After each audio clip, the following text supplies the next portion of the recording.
I pretty much always use long-gop compression because it's much easier to edit than H.265. However, with the new M1 Pro MacBook Pros that buzz through H.265, it's actually appealing to switch. So let's do a few tests to find out the pros and cons of each. Now, in that file size video last year where I shot footage from every single type of recording setting on this camera, I suggested shooting long-gop, which is a little bit larger for a few reasons. The main one being that pretty much no computer at the time, with the exception of the non-Pro M1, could edit this stuff. The other reason why I always chose xf-avc over H.265 was because of the metadata. A file name that comes out as MVI0067 is terrible when it comes to working on large productions. Those numbers are going to inevitably repeat. The two obvious times when that causes problems are when you're searching for it in Finder or when you're linking things and it might link the wrong footage. A Netflix doc, for example, where you have 5 different cinematographers in 3 different countries, and they're all shooting on various Canon cinema cameras. There's no doubt they will all be using xf-avc. That's where all the metadata is that professional editors on professional projects will need.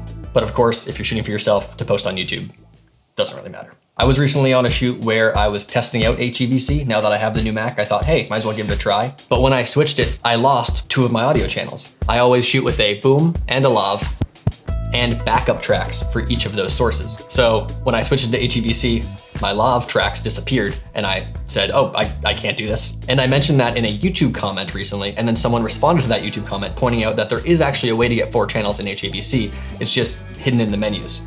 So yes, you can get 4-channel audio with both of these types of files. However, you are getting worse audio quality with HEVC. So those are the cons. Now, what are the pros of HEVC? The biggest one is file sizes. Both long-gop and HEVC will take like half the card space of the all-I xf-avc. If you're interested in why I'm not even talking about all-I, check out that file size video I made last year. It'll be linked in the description and a card up there. This graph is a little confusing because it's also giving me the data rates for 60 and 120. If you are shooting in 4K at 24 frames a second, you get 118 minutes with H.265 and exactly 100 minutes with long-gop. So a nearly 20-minute increase per card, that's kind of a lot. Someone just commented on a video yesterday saying that their image gets much softer when they shoot with HEVC. So let's do another side-by-side test. This whole video has been in H.265 so far, and we will now switch to long-gop. Let's go back to HEVC. Are we softer? This video is just full of discoveries. I can, in fact, see a difference. When I snapped, things got a little bit more magenta. I noticed it first on the wall to my left in the shadow area. And after I noticed that, I inspected my skin further to find that my skin got a little less green. So then I did a split screen, and my instinct is that the one on the right looks a little bit better. No one's gonna notice unless you literally have the footage side by side. But yes, there is a difference. Softness though? Let's see, let's punch in. Not really seeing a difference. Now lastly, editing. Now that we have the M1 Pro, if you do in fact have an M1 Pro, if you have an Intel Mac, 100% shoot long-gop, it's gonna be smoother. But if you are in the same boat as me and you recently got one of these guys, or if you're watching this video in a few months when the M1s come out on professional desktops, that'll be exciting, then I'm not sure. So let's do a quick test. And I'm making edits farther along in the timeline based off the waveform while I'm listening to things earlier in the timeline. That's typically how I efficiently edit a roll. You never had to wait for the footage to play after hitting spacebar. You could move clips around while playing other clips.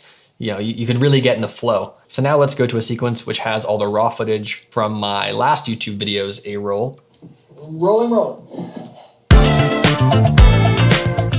Okay, so it's very subtle.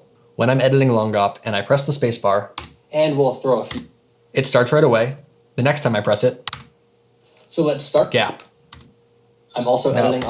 Granted, those are probably milliseconds, but they are milliseconds that drive me nuts. When you're waiting, they're not for it to start, that might even be close to a full second. Editing long-gop on this machine is night and day compared to my old 27-inch iMac, and I mean old as in 2020. It's a really nice new machine. I made a video last week if you want to check out specific tests with a bunch of cameras being run through the gauntlet on both machines. So although it is way better on this machine than it ever was, long-gop still has that dreaded delay, whereas HEVC, does not. And that makes me so happy. I am so glad I did this video. So yeah, I mean, in the future, if I'm hired to shoot for someone else, for someone else's video, I'm going to shoot xf-avc. It's just the more professional file. I work with some people that do heavily rely on metadata for multicam shoots, and there's a good chance they're gonna be transcoding all the footage anyway, so I'll give them the best file. And maybe even all I if they ask for it. The only time that gets dicey is if we're doing long days of interviews, then we have to be dumping cards while we're recording to make sure that we don't run out of card space because all I is so beefy. But for my direct-to-client projects and like these YouTube videos, file names shouldn't really be an issue for me. Of course, I could always put in the legwork to batch rename my files. I'm not exactly sure what I'm gonna do on that front yet. I'll probably figure it out as I go forward. But for now, for this YouTube video, and probably for my next one, I'm gonna shoot in the smoothest file to edit, which also happens to save me a little bit of card space, HEVC, H.265, 4K, 422, 10-bit, with 4 channels of audio once you enable that in the menus. Hey, you made it to the end. If you got something out of this video, maybe consider subscribing. And if you really enjoyed the video, you could sign up for my newsletter. I don't really actually have a newsletter, but I am currently collecting emails for what could potentially turn into a newsletter. So there's a link in the description if you feel like giving up your personal data to me. All right, until next time.